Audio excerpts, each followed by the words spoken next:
Next week, the leaders of the world's 20 most powerful economies will be meeting in the seaside resort of Bali in Indonesia. They will be discussing some of the most important and pressing issues of the day. And right now, the most important issue facing the world is the Russia-Ukraine war. It's been 9 months since the war began. There is seemingly no end in sight to this war. And most importantly, with Europe going into a hard winter and shaky oil supplies and the possibility of rationing of fuel, massive power cuts, and even the possibility of oil price caps coming into effect from the first week of December, can the world's most powerful leaders agree to come together to put an end to this war? On Crux Decode, why has Vladimir Putin decided to skip the G20 after months of build-up? How have the results of the US midterms affected Joe Biden's global standing? Will Biden and Xi Jinping finally talk face-to-face? And with Putin missing, will the West increase pressure on the leaders they see who are supporting Russia in this war against Ukraine? And with a new regime in Israel and Benjamin Netanyahu coming back, also Iran becoming a much more active player in the Russia-Ukraine war, how will the dynamics of the continued supply of weapons by NATO to Ukraine, how may those dynamics change?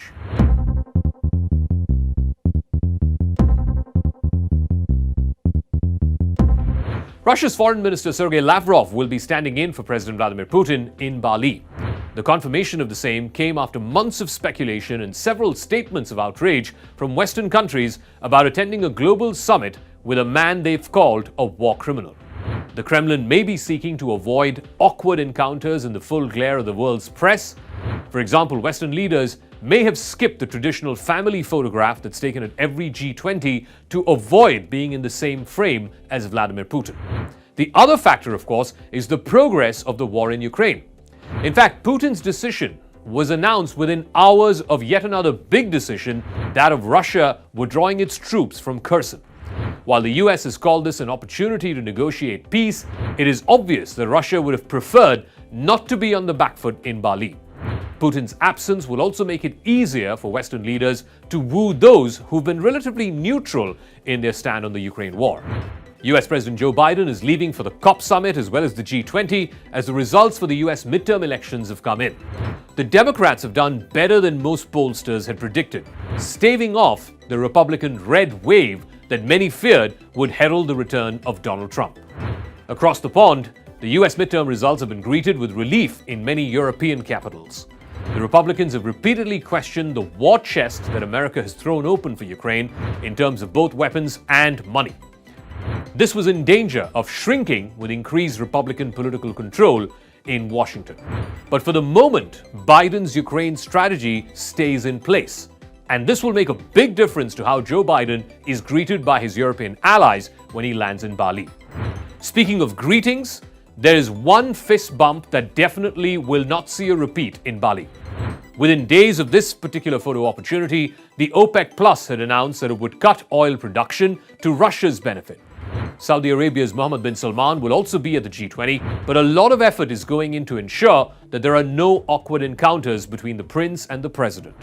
MBS, in fact, will be stopping over in India on his way to Bali. And this is a visit that Washington should be watching out for. India has so far resisted any American pressure to join its ranks against Russia. So has Saudi Arabia. Other alliances could be in the making as well. Riyadh has signaled its willingness to join the BRICS grouping of nations. It's also confirmed that Xi Jinping will be traveling to Saudi Arabia in a very rare foreign visit. So you have India, Saudi Arabia, and China.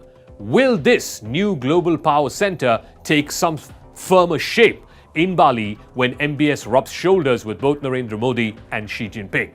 In fact, Xi Jinping will be landing in Bali right after cementing an unprecedented third term. There is plenty of buzz around a possible meeting between the leaders of the world's two biggest economies, but neither the United States nor China are willing to confirm whether Biden and Xi will talk. I'm looking for competition, not conflict. And so what I want to do with him when we talk is lay out what kind of each of our red lines are, understand what he believes to be in the critical national interests of China, what I know to be the critical interests of the United States, and to determine whether or not they conflict with one another. And if they do, how to resolve it and how to work it out.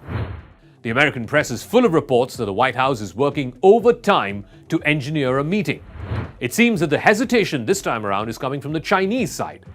Now that the midterms have given Biden a boost, the Chinese may be more than willing to deal with the US. But the US, with its hawkish stand on Taiwan and its trade war on China, has done little to woo Beijing so far. Xi Jinping will be strengthened by historic domestic developments and his unquestionable grip on power. His recent instructions to the PLA, the People's Liberation Army, to be ready for war indicates that he's in a mood not to kowtow to the Americans anymore. The other area of flux is what is happening in the Middle East. Benjamin Netanyahu, who happens to be the longest-serving Prime Minister of Israel in multiple terms, he has now returned at the head of yet another right-wing coalition. Again, though they are friends and their friendship goes back 40 years, there is little love lost between Bibi, as Netanyahu is commonly known, and Joe Biden. It goes back to Biden's days as the Senate Foreign Affairs Committee chief, and Netanyahu at that time had served back in the 80s as the Deputy Ambassador of Israel in Washington. In fact, once Biden had gifted a photograph to Netanyahu saying, "Bibi, I don't agree with a single damn thing that you say, but I still love you." Now, this will be Bibi's chance to take a pot shot at a weekend-old friend. What will also be playing on his mind, in Netanyahu's mind, is the deteriorating relationship between Washington and Riyadh. For years now, Saudi Arabia has been America's longest and most steadfast ally in the Arab world. But of late, things have been rather fraught, with the Saudi Arabian-led OPEC joining hands with Russia in curtailing daily oil supplies globally.